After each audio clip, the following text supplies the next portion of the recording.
Hello. प्रेग्नन्सीमध्ये मला दिवसभर काही ना काही खावंसं वाटत राहतं. म्हणून मी आता शक्य तितकं हेल्दी ऑप्शन चूज करायचा प्रयत्न करते. आणि अशा वेळी मला रागी शिरा खूप आवडतो. खरंच सांगायचं तर हा फक्त टेस्टी नाही, तर खूप न्यूट्रिशियस पण आहे. रागीमध्ये आयर्न भरपूर असतं. त्यामुळे हिमोग्लोबिन मेंटेन ठेवायला मदत होते.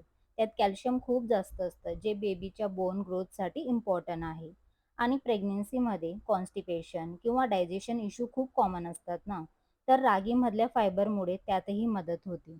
मला पर्सनली याचं सगळ्यात आवडणारं म्हणजे हे खाल्ल्यावर खूप वेळ पोट भरल्यासारखं वाटतं.